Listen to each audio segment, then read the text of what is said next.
Greetings, fellow Toastmasters and most welcome guests from all over the world. It is my joy and always my delight to welcome all of you to our Masters of Evaluation Toastmasters Club meeting today. I'm Muriel Shabazz and I serve as Sergeant at Arms for our distinguished Toastmaster Club. Here at Masters of Evaluation, as you all know, or maybe you don't, we meet the first and third Fridays of each month at 9 a.m. Pacific time. Our club prides itself not only on being distinguished, we also take very seriously providing a safe and a secure meeting for all of our members and for all of our guests. So to that end, we want each one of you to know that a high level of trust, honor, and respect for each one in attendance is not only encouraged, but it is required. Masters of Evaluation Club members, we are focused on perfecting speaking, leadership, and evaluation skills, not necessarily in that order, which eliminates any room for personal offenses. As Sergeant at Arms, it is also my role to share a few housekeeping rules so that we can have a smooth flow of the exciting meeting we have planned for you today. We ask that you silence your phones at this time and please turn on your video and mute yourself if you are not speaking. However, if you are moving about, eating, or drinking, please turn your video off so you will not interfere with the smooth flow of the meeting. Just remember, turn your video back on once you have finished your movements. Finally, if you are serving in a speaking or functionary role today, we ask that you rename yourself. Right now, we'd like for you to do that so we may identify what role you're serving in. I believe Vicki has started the recording already, dear one. Yes. It is now my pleasure to bring to our virtual stage the dynamic, the always poised president of Masters of Evaluation, Dave Ryan. Thank you so much, Muriel. Welcome, everyone. It's great to see you all. And I hope through the course of the meeting that we can all turn on our cameras and engage in the meeting. We have a small group today, but as Vicky said in the chat, small group, but let's be mighty. Let's engage. Let's have a good discussion. Let's have participation in table topics.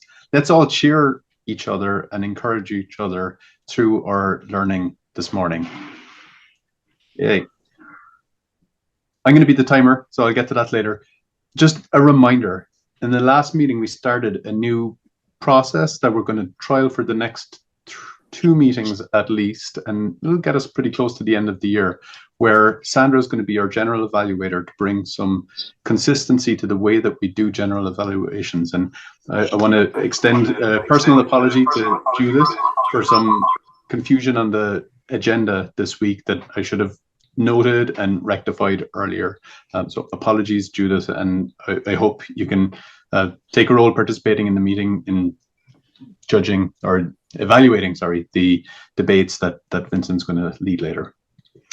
All that said, just want to remind everyone that our mission as MoE is to equip our members to give effective evaluations that enhance our speakers' impact on the world. I'm going to put that in the chat as well, just to keep you reminded of that. We've had a lot of changes to the agenda, so we're going to have to use our imagination today and adapt a little bit, but it's going to be fun. So with that, I'm going to hand over to Carina, who's going to be our Toastmaster of the day for the first time. So welcome, Carina, and over to you. Hello, everybody. Good morning, good afternoon, or good evening, depending where you are in the world. For me, it's a good evening. And I really like that you are here in the Master Evaluations meeting online today. It's a pleasure to be your Toastmaster, and I choose the theme for the day that is because today is the World Creativity and Innovation Day. And I think this club is quite creative and innovative. Do you think so?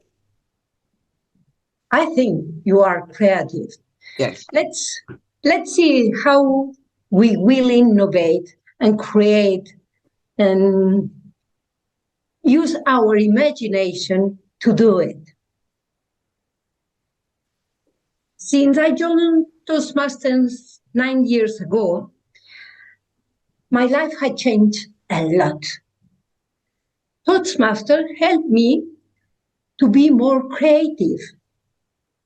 I never thought that I will present 10 speeches in English. It's not my mother tongue language. And my first club in Achievers Marbella, but I did. Now, after 9 years, I feel quite comfortable to be the Toastmaster in English in a very elevated club. Now I am involved in Pathways, and I hope I will deliver one speech, one icebreaker for my new path in some weeks. And I am trying to innovate things in the session. And I think you will see some innovation today. Let us present now the team that we have for this session flows well. I will introduce you the first office, that is the Zoom Master, Jasper. Toastmaster Jasper McKinnon is correct. I think he is a person who likes to innovate and creative. That's right, Jasper, are you there? Correct. Good morning, everyone. Okay.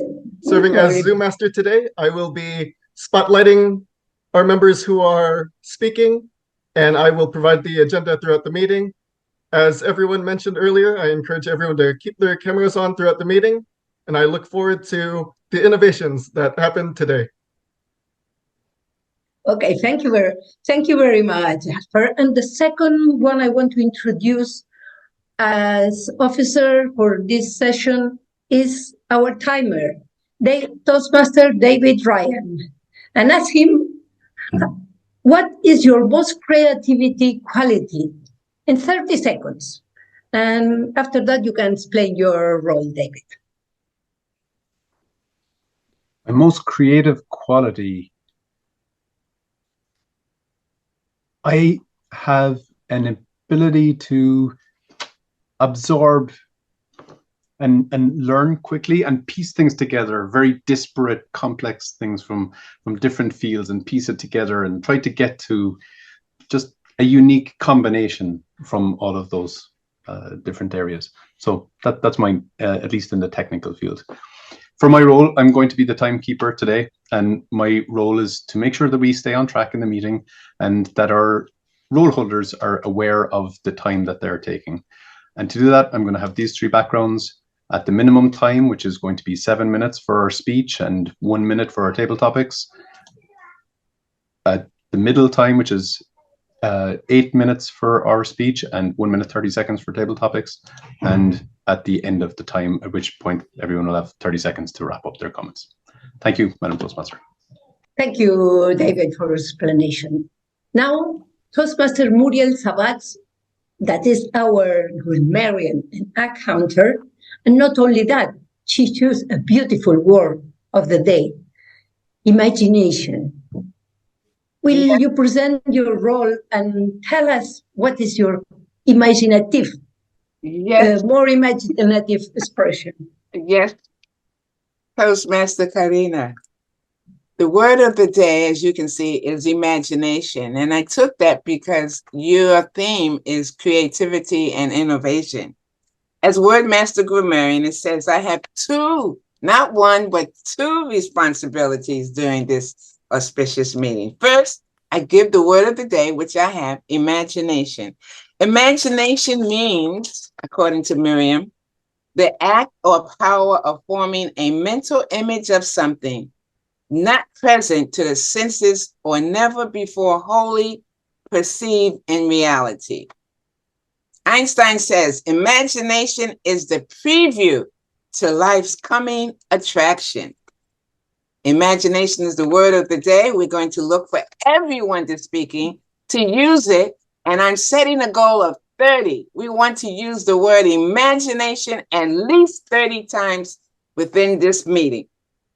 Also, it is my job to give a report on the number of times each person used the word imagination. I will also, as Wordmaster Grammarian, watch for the proper use of sentence structure and grammar, as well as notes, making note of the use of particularly creative words and memorable phrases. And I will give a report at the end of our meeting. Back to you, Madam Toastmaster. Thank you very much.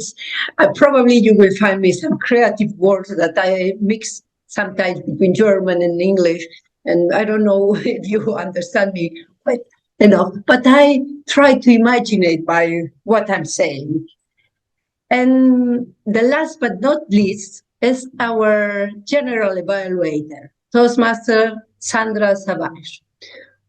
And she will also present her role and tell us what is her opinion about the innovation in Toastmasters. Sandra, take the stage. Thank you. I am curious and I am unpredictable. And that is why evaluations are so important to me, because we all perceive words and stories and lessons in different ways. Sometimes the same lesson can be given two different ways, conventional or unconventional, with imaginary language or straightforward, and you can get completely different meaning or the same.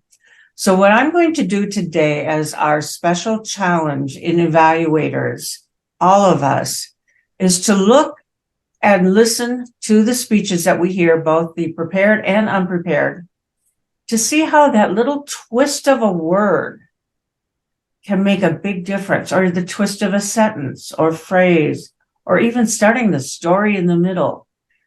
Studying human nature is so much fun to see how people react to different things. And one thing I have learned over the years is that our reaction, our attention span is getting much smaller. We need to be entertained more and more to gather people's eyes, ears, and brains and hearts. So we have to get to the point, say it in a creative way so that they don't drift away from what you're saying. And there's so many ways to do that. And today's special challenge for Vincent, who is our evaluator for John's speech today, is, Vincent, I know you love rhetorical devices. I would like for you and John to pair up just on your own. And I want Vincent to pick out the rhetorical devices that John uses so that we can learn by Vincent pointing it out to us.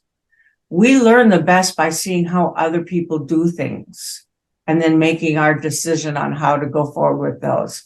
And so after Vincent gives his evaluation, I'll later evaluate Vincent and just a little bit about the meeting, but I'm shifting the focus more to our speech evaluations. And I believe, Victoria, you're my partner in crime today for the table topic evaluations. Do you want to allude on that a bit?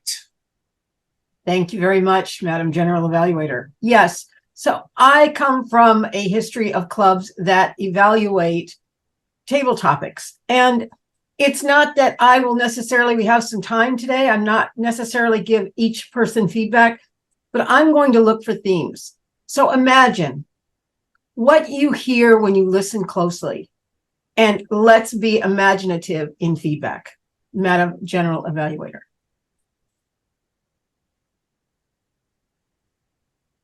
Oops, you're muted. Okay. I'll turn it back over to Carina. Okay. We have last minute changes, Sandra, and we decide that Rumbi will evaluate John's speech and Vincent will do debates. Then we just try to be creative and use all the time that we have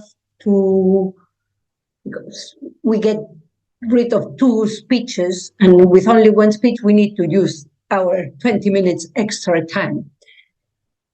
Now I pass the word to Rumbi, who will be the evaluator from John's speech. And I will say that John shares with us one of his post-divorce tales. These particular tales involve the tension between his quest to find a faith and his focus on finding female companionship. Toastmaster Rumbi Madobi, please, can you introduce John's to the audience and tell us his objectives? Thank you so much, Toastmaster of the day. Today, I will be evaluating Toastmaster John, and he is doing his pathway, engaging humor, evaluation, and feedback. So the purpose of this project is to present a speech on any topic, to receive feedback, and to apply the feedback to a second speech. And today, John's speech is entitled The Search to Have It My Way. The Search to Have It My Way. Toastmaster John White, the floor is yours. Thank you very much. Before I started my speech, let me just say this was beyond my wildest imagination that I would be the featured speaker at a Masters of Evaluation meeting. Wow. It was the last Sunday in October 2015, and I found myself at the strangest location, the parking lot of a mega church, Mosaic. The usual sunny Southern California sky had been replaced by threatening clouds, dark clouds. There was no sun, which was befitting where I was in my life. There's not enough time to go into the details. Let's just say that I was almost all but divorced and my life was in shambles. I guess the best way to put it, for those of you that don't know my sordid history, is that my life was in such a bad situation that I was about to turn my life over to a mega church. Let that sink in. As I got out of the car and I walked to the church, I felt like it was a dead man walking. I looked to the sky and said, God, please help me. For much of my life growing up, we weren't really a religious family per se. We went to church, 2 to 4 times a year, Easter, Christmas, and that was pretty much it. It was only as an adult in my 30s that I decided to pursue faith and try to find the answers to these mystical questions and mysterious ways of life. And that took me to Agape Denominational Church. It's a non-denominational church in Los Angeles. And I was there for about 2 years. Eventually I left. And I guess I left for 3 reasons. 1, the church relocated. 2, there was a shakeup in leadership. I'm just going to leave it at that, not judge, wink, wink. And finally, most importantly, I left because the people were too nice. I mean, like suspiciously nice, like always having a smile on their face, no matter what was going on. I said to myself, I'm going to step on someone's toes. And if they don't scream, ouch, I'm out of here. I did that just thing. I stepped on a lady's toes a little too hard. I heard crunching. And she kept her smile. I could tell from her eyes and her body language, she was processing severe pain. And she said to me, oh, my clumsy brother, we love you. And I said, bye-bye. Back to Mosaic. I walked into the church. It was a great sermon. He's a very gifted orator and a writer. Everything was great. I was almost out scot-free. I was leaving. And then I started chatting three congregants. I made the mistake of mentioning that I was getting divorced. And then suddenly, as if they were part of a choreographed dance group, they all got on one knee and started praying for me. In the name of Jesus, we pray that you save the marriage of... It was John, right? Yes, it's John. That we pray and you save the marriage of John and... This is embarrassing, John. I don't know that I even got your wife's name. It's John and Michelle. That you save the marriage of John and Michelle. Amen. They all 3 looked at me with this warm smile. I stared at them with the coldest stare, and I turned and made a beeline for the for the parking lot. I was pissed. I was angry. How dare they pray for me? They didn't know one damn thing. Excuse my language. I'm hot. They didn't know one damn thing about my marriage. They didn't know whether it was irreconcilable. Had I done something to Michelle? Had Michelle done something to me? No, no, no. It was just Jesus was the answer. I guess the best way to describe it, this is a little bit of a left turn. We live in a capitalistic society and we're all customers, critical cogs to the capitalistic way. And the contract is I give you money and you give it me the way I want it. Burger King has a famous slogan, have it your way, have it your way. That's the contract. What happened at that church that morning was the fast food equivalent of me driving up, ordering the super meal, burger, fries, and soda, and them saying, sir, we got your order.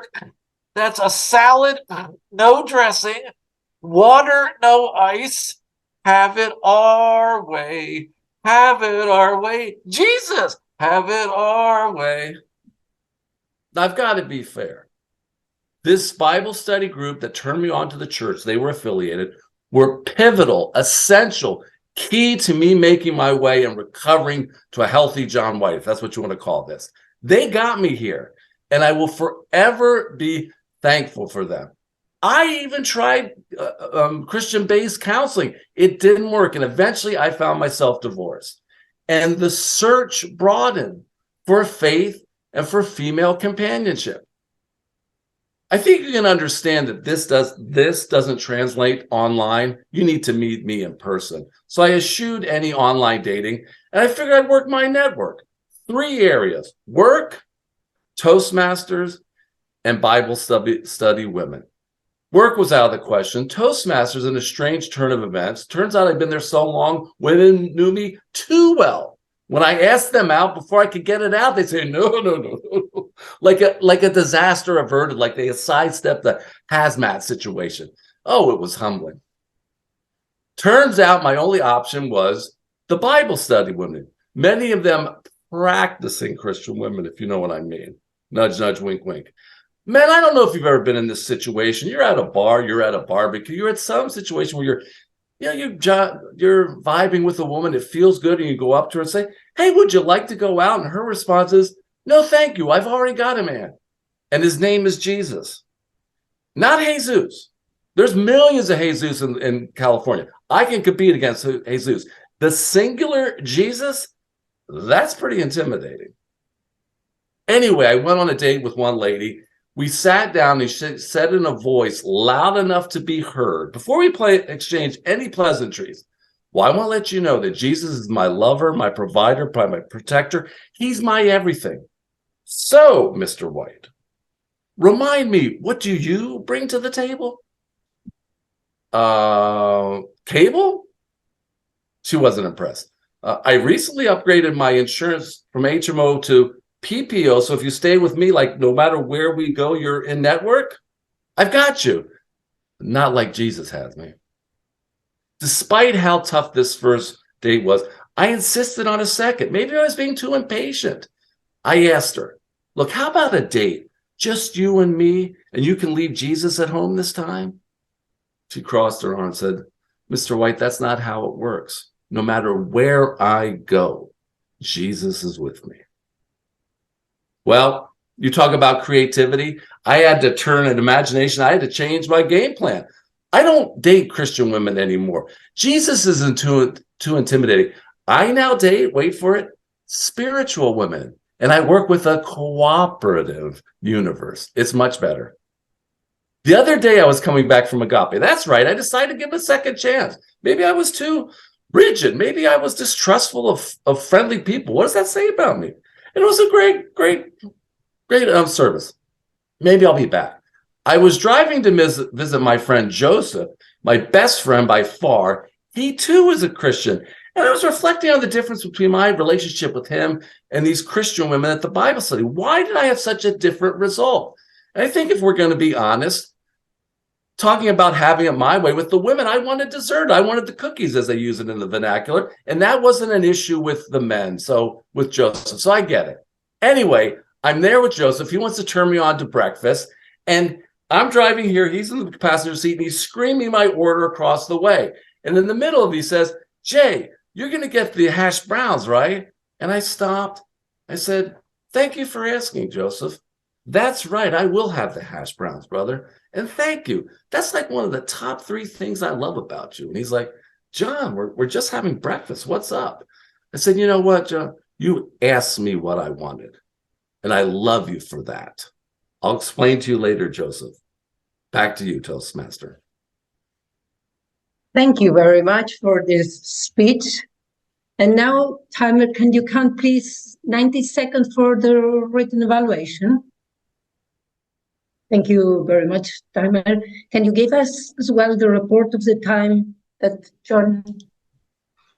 Yes, John's speech was 9 minutes and 20 seconds, so within the expanded time that we allocated. Okay. So, well thank you very much. It was for 9 minutes. Thank you very much. And now, because we don't have 2 speeches more, we have about 20 minutes extra. And with my imagination this morning, I was thinking what to do with this time.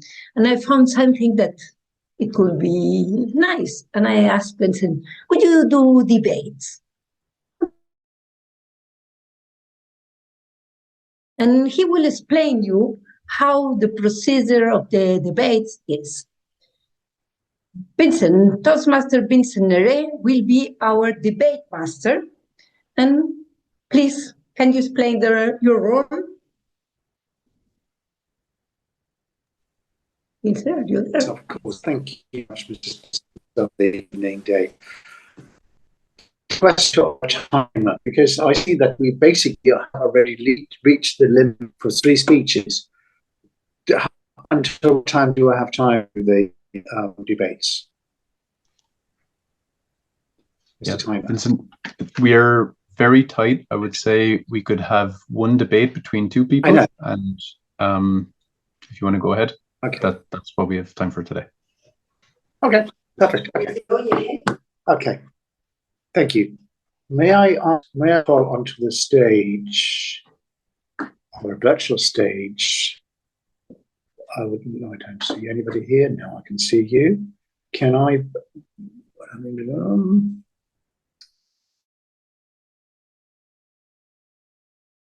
Today?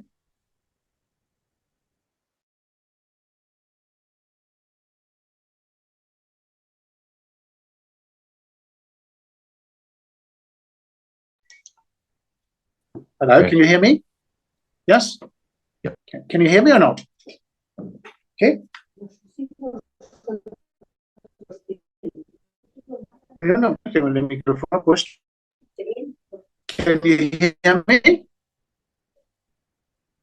I do it from your computer. Okay. We can hear you, Vincent, but it's very patchy.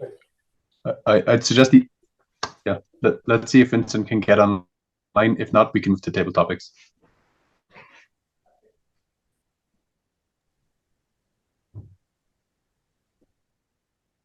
Now, I'm Carina. Hello, how are you? I was going to ask Graham and Victoria onto the stage, on the virtual stage. And the debate is about naming the days of the week.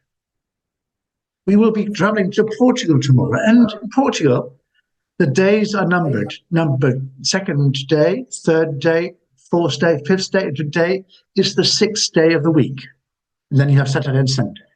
Now, would that be a great thing to introduce into the rest of the world, that you just number days instead of using Monday, Tuesday, Wednesday? Victoria will be defending the idea of changing the days of the week, and Graham will defend sticking to Monday, Tuesday, and Wednesday. You will have 1.5 minutes to defend your position, then 1.5 minutes for Graham, and then 30 seconds to rebuttal. Okay, off you go. And the timer will keep an eye on 1.5 minutes and then 30 seconds. And thank you. And Mr. Zoom Master, will you pin both me and John? The numbers of the month, the numbers of the week, the days of the week as numbers make sense to me. But I'll tell you why. whether I'm in Europe or somewhere in the world where the year starts first and then the month and the day, or the day is before the month on written calendar, like 2023, 21/4. That is the 21st day of the month. That doesn't tell me if it's Monday, Tuesday, Wednesday, Thursday, Friday, Saturday, Sunday. Today is the 6th day of the week. But what immediately came to mind, this is really inappropriate, was underwear. When I was a little girl, I had underwear that had Monday through Sunday on it because I don't know if it was to teach us to wear underwear on the right days, but I still have, my daughter got me some as an adult. I don't wear them, they're a little small. And there's nothing like pinching underwear, just for your imagination. But I could see those days from words going to numbers. Because who doesn't want a big old 1 right on their hiney? It's the first day of the week, it's Sunday, and I'm number 1. I can see numbers being appropriate because it adds to our understanding of what day of the week is, and you always feel like you're number 1 on Sunday. Time. John.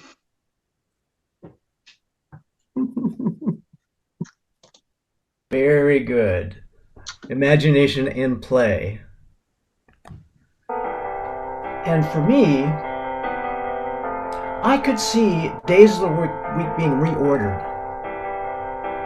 Can you imagine beginning on Monday and ending on Sunday? Beginning on Sunday rather than beginning on Sunday. In that case, we have a full week to work together, and then on Sunday we have a day to relax. So I think this is one of the things you can maybe imagine as better named than numbered. I would lose track if I had to go to 13, 12, 1, 11. How would I know what day to take off? So imagine what you do on the weekends, what you do with your day off. I mean, biblically, it's the day of rest. But practically, in our current workday, our current environment, that's when we rest. And I think it would make more sense to end on that day rather than start on that day. So that's kind of my thinking about, that's how I imagine the week being restructured, rather than being restructured with numbers, reordered. So thank you, that's what I would say. Time. Thank you, Mr. Tabletop Master, or Debate Master.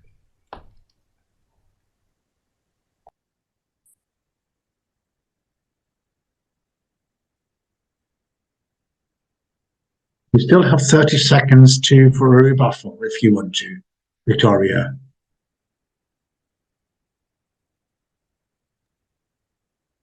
You have to. If you unmute yourself, that would be helpful.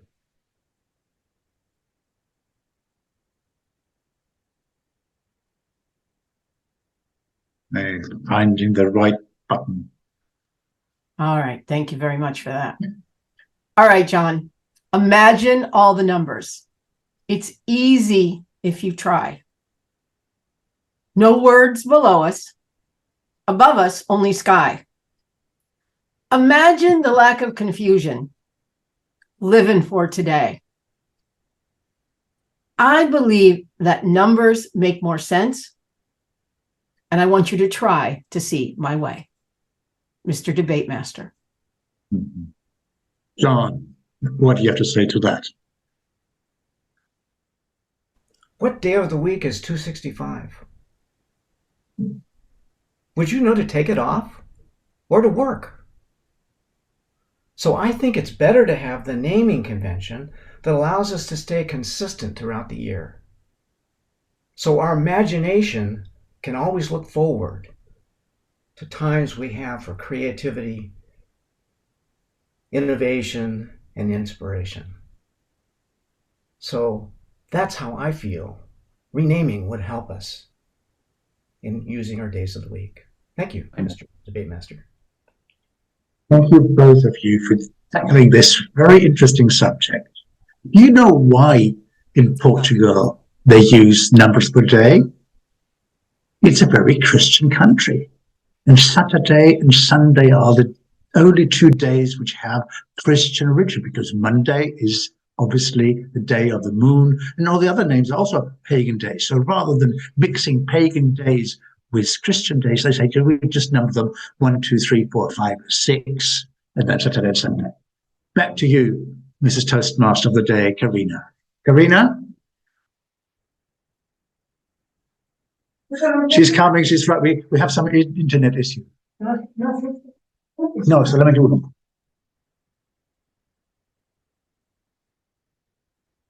So sorry for this situation, but we have some problems with the internet connection.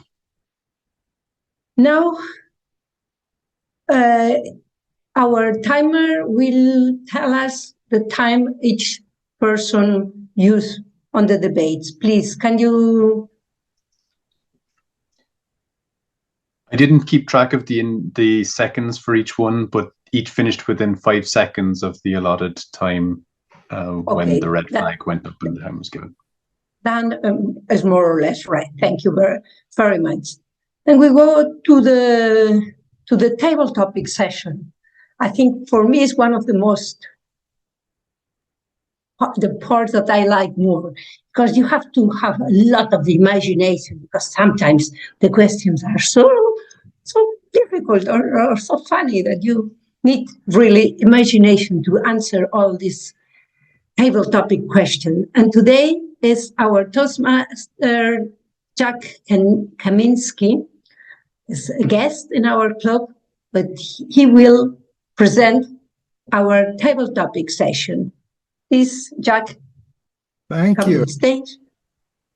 Table topics is the impromptu part of today's meeting. I would like everyone to speak for at least 1 minute. That's when the green timer will come on. 1.5 minutes, the yellow, and at 2 minutes, I want you to wrap up your speech.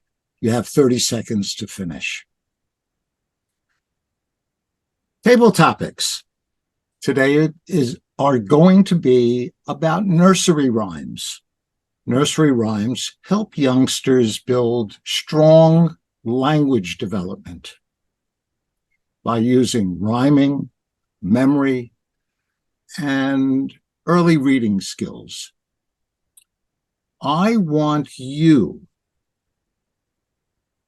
to imagine and use your imagination that you are a famous attorney, more famous than that imaginary attorney, Perry Mason.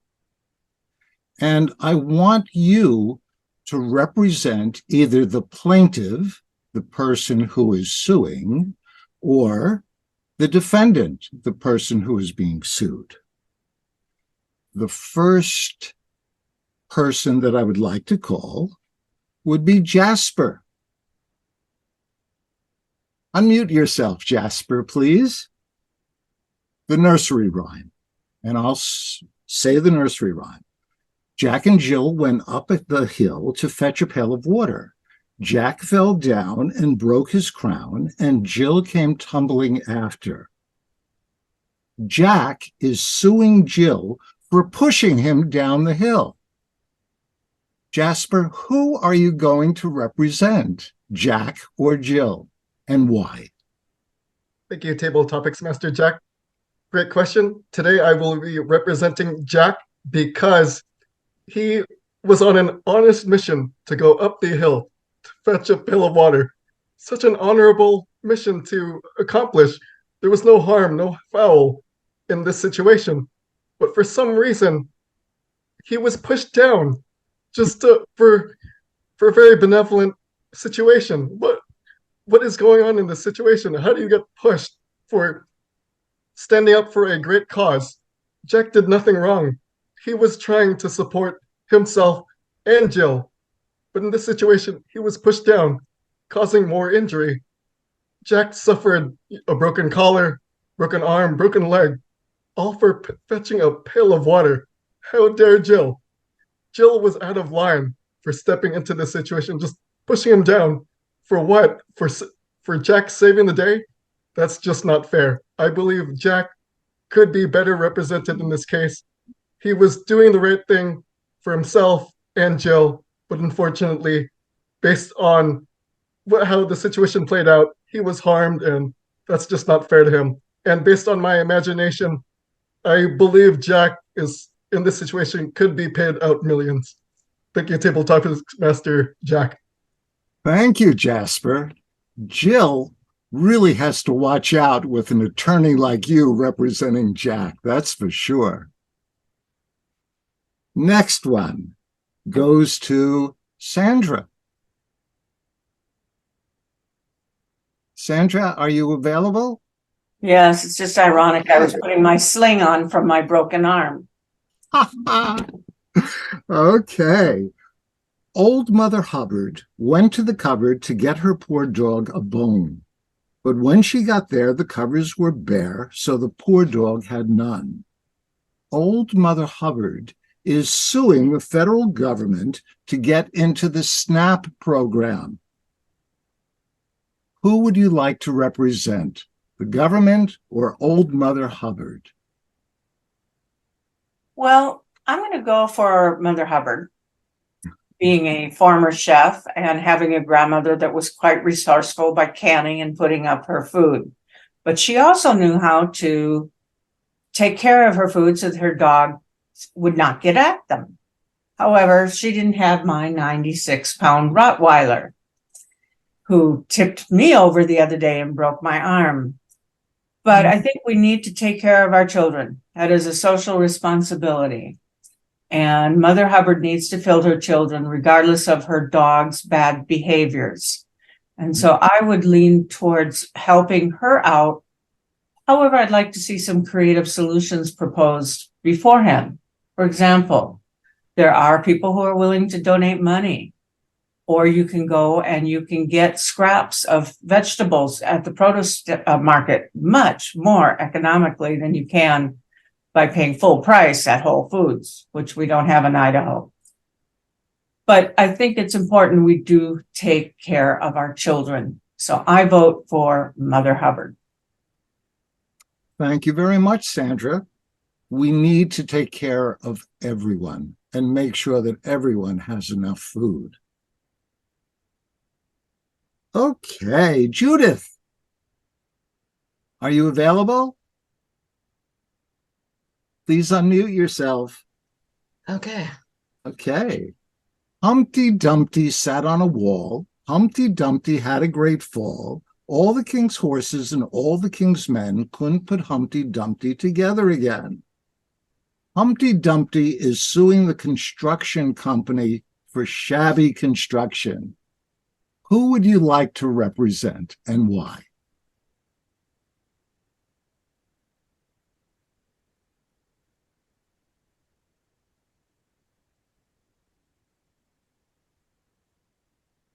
Well, I'm not exactly sure. It's complicated. What happens with construction companies and what happens to the other person. It's to prove that the construction company was wrong, it will take a while to examine exactly what went wrong and what is happening with them. Although construction companies are known to cut corners in a lot of different places, and so it's hard to know whether they are right or wrong. In fact, probably they are most of the time, as I am thinking about all the tornadoes and everything else is going around the world, and all of those badly constructed buildings and houses are falling apart in like 2 seconds. And yeah, probably I would look into seriously in a construction part of this business. When I know this is a little different story, but when I looked into the earthquake in Turkey and then all those buildings fell apart and turned out that all of those buildings were really constructed in terribly bad materials, and then all those thousands of people died. So I think I would look into this seriously, how the construction of that happened. So that's what my answer to this question. Thank you, Judith. We do have to make sure construction is done well and properly. Rumbidzai, is that how you say your name? Yes. Okay. Yes. Yeah. Okay, are you ready? Okay. Three blind mice, see how they run, see how they run. They all ran after the farmer's wife, who cut off their tails with a carving knife. Did you ever see such a sight in your life as three blind mice? The three blind mice are suing the farmer's wife for assault and attempted murder. Who would you like to represent and why?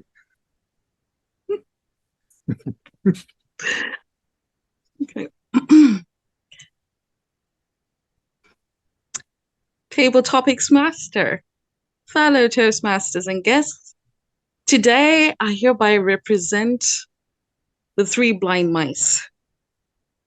In their case against the farmer's wife, they were innocently walking through the fields, minding their own business.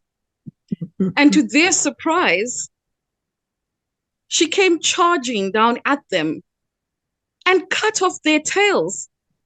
And in the mice community, the tail is one of the most revered parts of their customs or of their customary dance, where they have to wave their tails as an act of to pay respect to their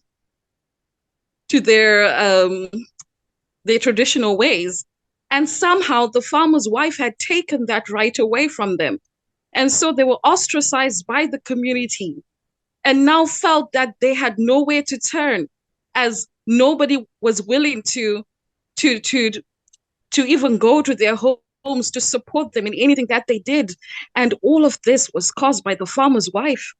And this is why we stand here today and we say they need fair just compensation for everything that happened to them, so that they will be able to go back and find a new society that will accept them for who they are, so that they can one day have the grace to continue a new tradition, a new ritual for the rest of their generations. Back to you, Table Topics. Thank you so much. Well, I think those three blind mice have a good case. What can I say? Muriel. I'm really trying to do this grammarian, but I'll try Okay. and do both. Okay. I can walk and chew gum. Peas porridge hot, peas porridge cold, peas porridge in the pot 9 days old. Some like it hot, some like it cold, some like it in the pot 9 days old. 6 people got ptomaine poisoning and now have a class action suit. Who would you like to represent? Would Chef. like to represent Mr. Table Topics Master and fellow Toastmasters. I'm going to represent those who got sick. And I'm going to represent them because, as we know, the customer is always right. And so in this case, it would be obvious that they were in need of having repair for having been poisoned. And it would be the duty of those who served that up, that poisonous, that toxic product to them, that they should be compensated. And so I would represent them because I feel that no matter what the case is, the customer, in this case, the plaintiff, is always right. So I would take the stand that they should be compensated, that it should be a bountiful reward given to them, that they should just leave this case victorious. And so I would just definitely have to represent them. Thank you. Thank you so Okay. much, Muriel. Layla, are you available? It will be the last one. Okay. You hear me? It will be the last one, okay? Okay. Hi, Layla. Jack. I'm not entirely sure I'll be able to do this, but if you want me to give it a try, okay, but all right, go for it. I would love you to give it a try. So you are a famous attorney now. The nursery rhyme. Rain, rain, go away, come again another day. Little Johnny wants to play. Well, Johnny couldn't go out to play, so he's suing the weatherman for making false predictions. Who would you like to represent as an attorney? Johnny? I would like to represent the little boy who's upset with the weatherman for providing false predictions, because that affects everything. It affects our work. And actually, when you mentioned rain, I immediately thought of acid rain. So hopefully that doesn't happen. But for the little boy to have a good time, he needs accurate measures of weather. And so does the general public. So that's about it, Jack. Okay. Thank you so much, Layla. I want to thank everyone for participating and for doing such a wonderful job and being such a good, imaginative attorney. Madam Toastmaster, you're muted.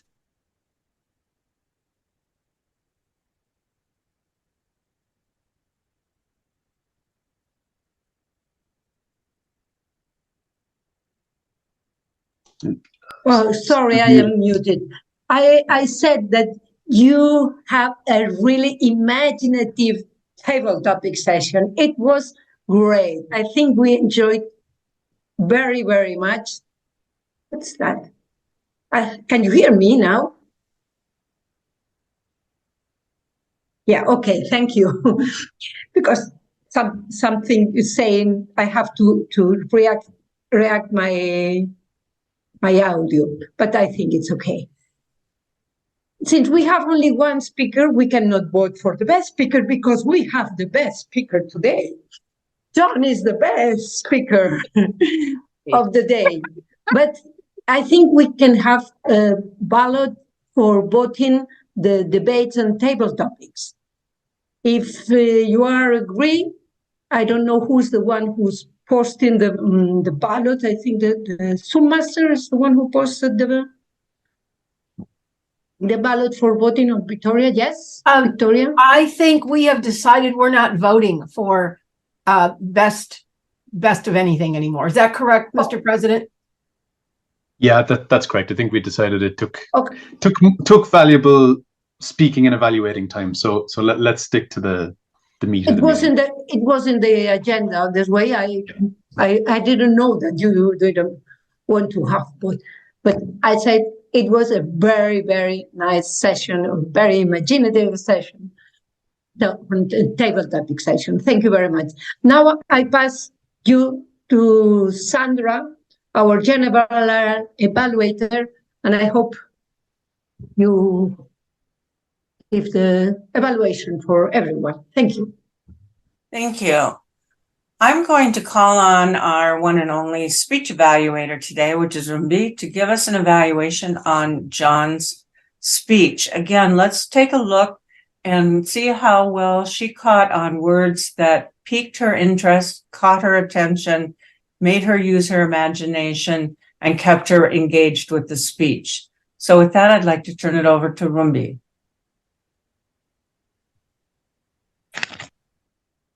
Thank you so much, General Evaluator Sandra. Today, I'll be evaluating John on his speech title, The Search to Have It My Way.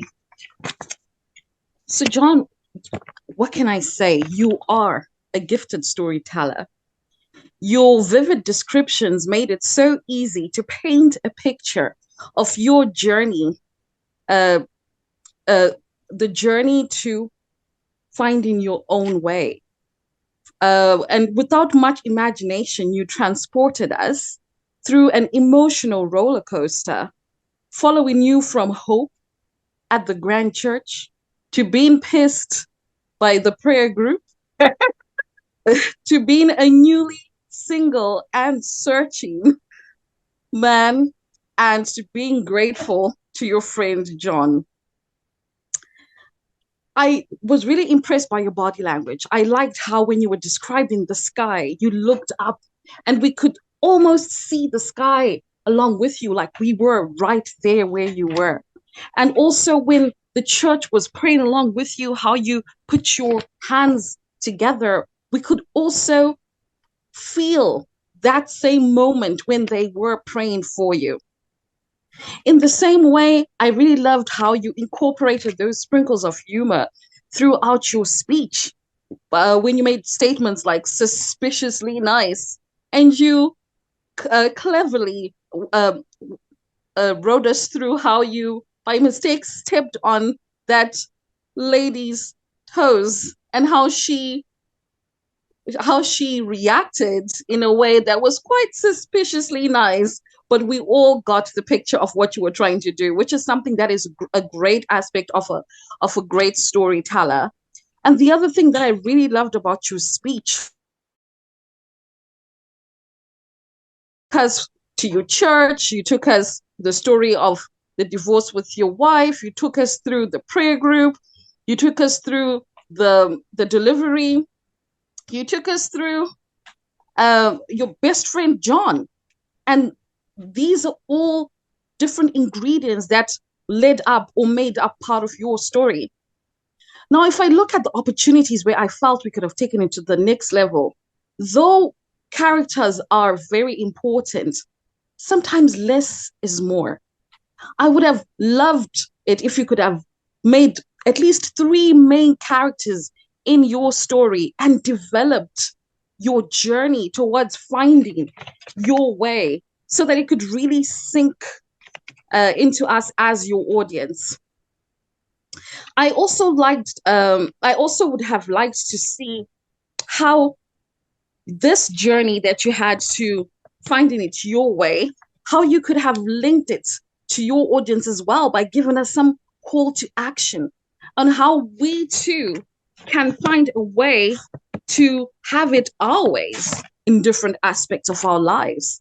Because we love your story, but at the same time, we would love to learn from your story and see how this would enrich us as beneficiaries or partakers of this message that you have to deliver. So in summary, please continue with the vivid imagery and the body language and the humor. And if you can just work on less is more and having a call to action, I am so inspired by what next you have to offer in your next speech. Back to you, Madam General Evaluator. Thank you. That was outstanding. Let's give an extra applause to Rumbi for that evaluation. She has done one thing very well in her evaluation of John's speech, and that was that she repeated a lot of the things that she enjoyed, but she used her own phrases. So if John was looking to steal a word, hint, hint, nudge, nudge, wink, wink, she gave him lots of material to work with as well. She was very specific. And I'm just wondering if, John, was there one thing that she said to you that you would, as a result of what she said, do again, or maybe make a change? Yeah, I say a recurring theme in my speaking career, and one that she brings up, is to take it from my story to generalize it to other people. So there's a take home when she said how people could learn from it, or a call to action. So I've oftentimes stayed away from that because in Toastmasters, sometimes it's too formulaic and it hits you over the head. And I think I err towards the side of just you figure it out. So I understand that, and I would incorporate that for sure. Right. And one other technique you might want to use at the end, if you don't want to just ask someone to make a change as a result of your speech, give them some alternatives. Consider next time, what if this were to happen to you? How would you handle it? So just kind of and give the audience a chance to still feel engaged with your speech from beginning to end. Rumbi, how do you feel you did with your evaluation? And do you have one 30-second reply? I'm not sure if I managed to capture everything that there was, because it was a 9-minute speech. But in terms of what I got as a listener to the speech, I felt that I managed to deliver his strengths and just the few points that I had for the opportunities. Right. Excellent. Well, I'm going to wrap it up with that. I'm not going to give an overall general evaluation of the meeting, other than it was incredibly imaginative. And I'm going to instead, what we're focusing on now is our evaluation skills of each other's speeches. So with that, Victoria, would you like to give some feedback on our table topics? Thank you, Madam General Evaluator. So I was looking for some overall themes in the table topic speakers today, and I came up with two: structure and emotion. Jesper, you kicked it off with a very serious Jack and Jill, and Jack needs to be representative. And if you all noticed, his facial expressions matched his outrage. Super important, because I got into it. It's like, yeah, Jack, you go, boy, you go get her. And you did a great job with your emotion. Sandra, again, emotion. You started talking about SNAP, and then you brought in your arm being broken by your own dog, which threw me a little bit, but you were trying to get back to Mother Hubbard and no food in the cupboard for her poor dog. When you said children, I would have loved if you'd said, and our four-legged ones too, because the children thing threw me, and I was waiting for you, because I know you're talking about dogs, and we love our children, and we love our four-legged children. So I would have suggested you did that and then gone back to SNAP to make it clearer where you were headed. Judith, Humpty Dumpty. I loved your pause when you were deciding what to say. But frankly, my friend, pick a team. Well, you know, I can see Humpty's side and I can see construction. And then you went off. It was almost, in some ways, a funny riff on construction companies. But I am going to ask you to pick a team. I love the way that you brought Turkey in. That would have been a great defense for Humpty Dumpty, because we know that buildings are badly built. When we see attorneys on stage, on the screen, they are outraged and they are making up fantastical, imaginative statements. And you could have too. So next time, pick a team. I was feeling you were kind of waffling up there like good old Humpty Dumpty on the wall. Roomba's Eye, Three Blind Mice. Now, the way Jesper had the right emotion, you could barely stop yourself from bursting out laughing. When a mouse gets his tail cut off, your emotion did not match your outrage. Your words were great, but you had such a huge smile on your face, I could barely take you seriously. Remember, play the role and get serious about it, and get like really angry about these poor mice. Muriel, peas porridge hot. The customer is always right. You had some great expressions, and you watched a bit of news. It would be obvious who I would represent. The duty, the toxicity, the customer is always right. I like the way your structure wrapped it up and you made your point. And finally, Layla, rain, rain, go away. Layla, though you weren't on screen, may I suggest you stand up? I think you had a little bit of out-of-body experience. You were afraid you couldn't do it. You ran short. And I want you to just get into it and imagine yourself in a situation where you are defending the rain to go away. Well done, everyone. And what an imaginative job you did, Jack. You killed it. Miss General Evaluator. Thank you very much. And now I'd like to turn over the rest of the meeting to not only our timer, but our club president, Dave, if you'd like to give a timer's report and any closing remarks. Thank you, Madam General Evaluator. I'm going to lower my hand now as no one else needs to see the time cards anymore. Timing report, our speech was in time. Our table topics, bar Layla's last one, were all in time. On the short side, typically between 1 and 1:30, and struggling to hit the 2-minute mark today. So a little bit of a stretch for us to keep it going a little bit longer for next week. And our evaluations, I need to apologize to Rumbitsa. I was so engaged in watching your evaluation, I forgot to start the timer on time. I think I got it right, and you were just in at the 3 minutes 30, and Vicky, you were 3 minutes 33. So close on all the evaluations. I also, apologies, Sandra, I forgot to time the general evaluator. Overall, fantastic meeting. I loved the engagement. There was some great discussion. The debate added a nice little bit of a challenge to it. I am going to, Judith, your hand's up. I just have a question. I thought that there was some kind of an evaluation of the debate that seemed to. Yes, absolutely. So I wasn't sure whether we had closed and you were going to do the evaluation of the debate or not. I'll hand it over to you if you'd like to do the evaluation of the debate, and I'll time it for 2 to 3 minutes. Okay, I just want to say quickly at this that it is an interesting topic for the debate. This one of the things is that I don't know whether the participants of the debate knew the topic beforehand. So then they could have actually prepared a little bit more of what happens with the names of the week. There's a little bit of a history here with numbers and names of the week in our history. But certainly it was interesting. And I also, as the debate goes, since I've been involved in quite a few of them, is that the rules needed to be said, what the rebuttal is, how long does the rebuttal. And John, you may had a fabulous idea, but I couldn't hear half of John's speech because the music was so loud. I have no idea why that music actually had to happen, but maybe I am the only person who has the foggiest idea what that represented in this debate.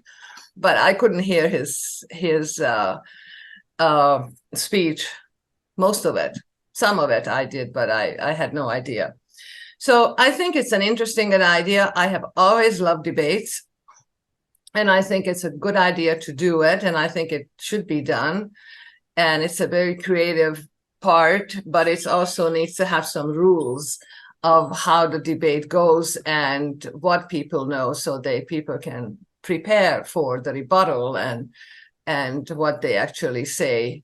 But it's what it was, and it was interesting, and hopefully next time we'll do a little better structure of this. Thank you. And if I could just interject, we've got a few last things, even though we're running close to time. Let's get our grammarian's report. Muriel.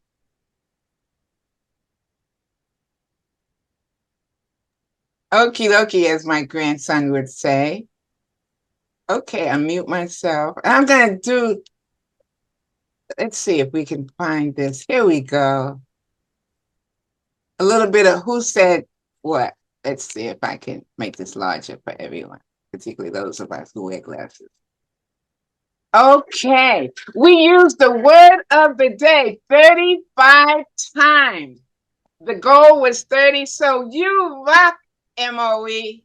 And there were so many great phrases, no R's, I didn't hear any but who said, let's see if Vincent can get online. Unmute yourself and tell us. Everybody. Dave said that. Who said, John, you are a gifted storyteller? Rumbi. Roomby. Okay, you don't want to play this game with me? Who said what day of the week is 265? John. John. All right, John G. All right, who is the funniest Toastmaster and Masters of Evaluation? John. All right, John W. Who said the tail is revered in their community? Roomby. Roomby said that. Who represented the little boy? Layla. Layla did. Who included Whole Foods in their table topics responses?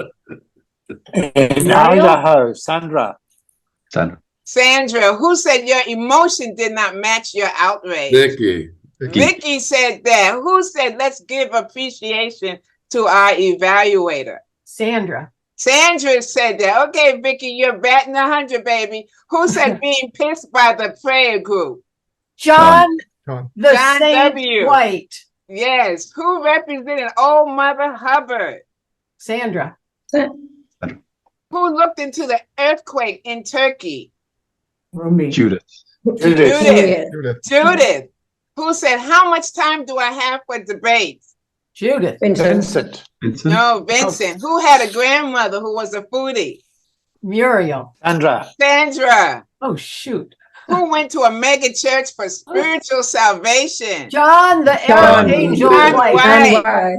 Who sang to us today the Burger King slogan? John, Fallen Angel White. Who said construction companies are known to cut corners? Judith. Yes. Who made a beeline for the parking lot? John. John, I ain't John gonna say W. one. Who said it's complicated? Everybody? Nope. Okay, whoever gets this one gets a star. Carina. Is it Judith? No, Judith. Oh. Who represented the three blind mice? Rumbadzai. Who was our headliner, the speaker today? Woohoo, John. Carina. John W. Who said suspiciously nice? John. All right, John. let's see. Who said less is more? Roomby. Ruby. Who played John Lennon? Imagination for us. John Graham. John Graham. And it was John fabulous. Z. All right, I think I met who was humbled. Who defended and represented Jack? Jasper. Okay. Who said the days of the week make sense and I will tell you why? Vicky. Vicky. Who said I do not think I can do this? Layla. And I did as well. Who said we were to wear underwear the right day of the week? Vicky. Victoria. Vicky. I got on Friday right now, folks. Who said I don't know why the music was used? Judith. Judith. Who lost internet connection? We already know who that was. Who said I love being asked what they want? Burger King. John W. Who thought of acid rain? Layla. Okay. Who said they would lose track of the days? John. Okay, help. That's right. Who said Portugal is a Christian country? Vincent. Vincent. Who said we have to make sure construction is done properly? Judith. Who said we must take care of our children? Sandra. Who set us up with a court-style nursery rhymes table topic? Jack Kaminsky. And I'm done because I think I'm done. Okie dokie, as my grandson would say. Do we have time for two more evaluations? I'd like to say a quick bit about Judith and about Victoria on the table topics evaluation and on the debate evaluation. And I'd like to start off by saying, Judith, hooray for you for being such a great player along with something we haven't tried before.